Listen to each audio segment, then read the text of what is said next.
कभी सोचा है कि सुबह उठने के ठीक बाद के कुछ पल वो हमारे पूरे दिन को कैसे तय कर सकते हैं?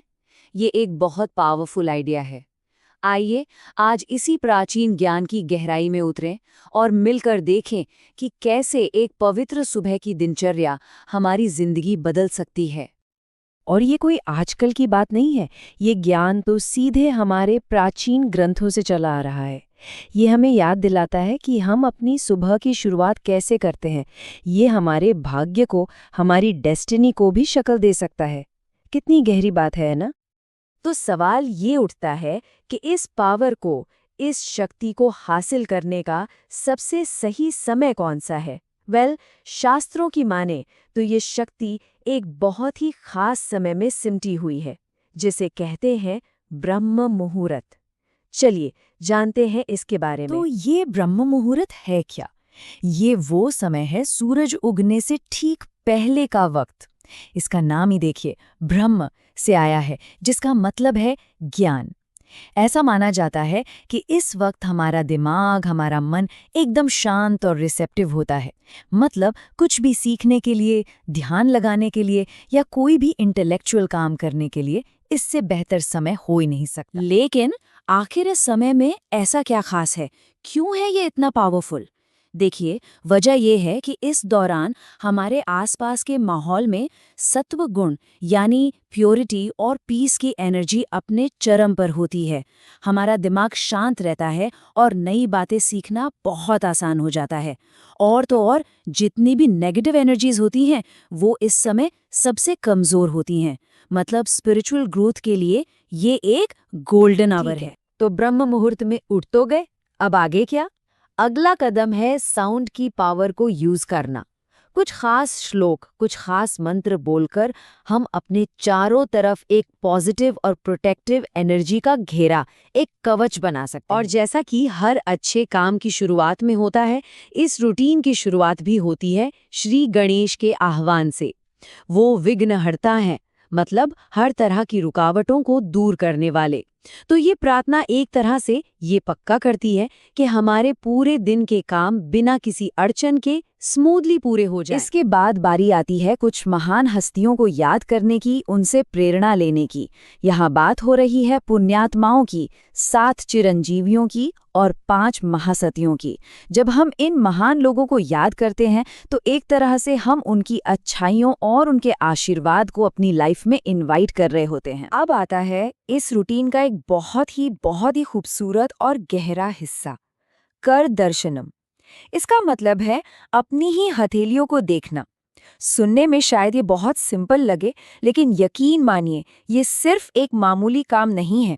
इसके पीछे एक बहुत गहरा ज्ञान छिपा हुआ है। इस प्रैक्टिस का बेस है ये श्लोक। ये हमारी हथेलियों में ही डिवाइन पावर्स को जगाता है। ये हमें याद दिलाता है कि हमारे हाथ सिर्फ काम करने के टूल्स नहीं हैं, बल्कि इनमें तो खुद दिव्यता, खुद डिविनिटी बसी हुई है। देखिए ये कितना इंटरेस्टिंग है। हमारी हथेली को 3 डिवाइन हिस्सों में बांटा गया है। हमारी उंगलियों के सिरों पर यानी कराग्रे, वहाँ है देवी लक्ष्मी, धन और समृद्धि की देवी। फिर हथेली के बीच में कर मध्य, वहाँ है देवी सरस्वती, ज्ञान और बुद्धि की देवी। और आखिर में हथेली के बेस पर कर मूले, वहाँ खुद भगवान गोविंद का वास है, जो इन सब का डिवाइन सोर्स है। सोचिए जरा, इस एक छोटे से काम में कितनी गहरी फिलॉसफी छिपी है। इसका एक मतलब तो ये है कि धन यानी लक्ष्मी का इस्तेमाल हमेशा ज्ञान यानी सरस्वती के साथ होना चाहिए। और ये दोनों ही चीजें हमें ईश्वर यानी गोविंद से मिलती हैं। और एक दूसरा मतलब भी है कि कर्म, ज्ञान और भक्ति, जब ये तीनों मिलते हैं तो वही ईश्वर तक पहुंचने का रास्ता है। कमाल है ना कि कैसे एक छोटा सा जेस्चर इतने गहरे स्पिरिचुअल प्रिंसिपल्स को अपने अंदर समेटे हुए हैं। बात यहीं खत्म नहीं होती, इसके पीछे एक स्पिरिचुअल साइंस भी है। जब हम अपनी हथेलियों को ऐसे कप की तरह जोड़ते हैं ना, तो ये बन जाती है ब्रह्म मुद्रा। ऐसा माना जाता है कि ये मुद्रा हमारी मेन एनर्जी चैनल सुषुम्ना नाड़ी को एक्टिवेट कर देती है। इससे होता यह है कि रात भर में जो भी नेगेटिविटी या तम गुण जमा हो जाता है वो साफ हो जाता है। तो अब जब इतनी सारी पॉजिटिव एनर्जी इकट्ठी हो गई है तो अब वक्त है ग्राउंडिंग का, यानी खुद को जमीन से जोड़ने का, ग्रैटिट्यूड में स्थिर होने का। ये इस सुबह की दिनचर्या का आखिरी लेकिन बहुत इंपॉर्टेंट स्टेप है। ये श्लोक है धरती माँ के लिए, उनके प्रति अपना आभार, अपना सम्मान दिखाने के लिए। कितना खूबसूरत भाव है ये कि दिन शुरू करने से पहले हम धरती पर पैर रखने के लिए उनसे माफ़ी मांग रहे हैं। और इस प्रार्थना का एक बहुत गहरा मकसद है। ये हमारी बची खुची नेगेटिव एनर्जी को लेकर पृथ्वी में समा देती है, उसे अब्जॉर्ब कर लेती है। इससे हमें पूरे दिन के लिए एक स्टेबल फाउंडेशन मिलता है। ये एक पावरफुल तरीका है खुद को ग्राउंड करने का और शांत मन से दिन की शुरुआत करने का। तो इस पूरी पवित्र दिनचर्या से हमें क्या सीखने को मिलता है? इसका सार क्या है? सीधी सी बात है, intention is everything.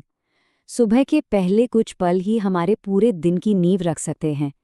Sound, symbols और ग्रैटिट्यूड, इन सिंपल टूल से हम अपने दिन को एक शानदार पॉजिटिव शुरुआत दे सकते हैं। और जानते हैं, ये प्राचीन ज्ञान आज के डिजिटल जमाने में शायद पहले से भी ज्यादा रेलेवेंट हो गया है। आज जब हम में से ज्यादातर लोगों की सुबह डिजिटल अलार्म और फोन नोटिफिकेशन से होती है, तो ये सवाल पूछना बहुत जरूरी हो जाता है, क्या हम अपने जागने के पहले पल को एक पर्पसफुल और शांत तल बना सकते हैं? ये एक ऐसा सवाल है जिस पर हम सबको सोचना चाहिए।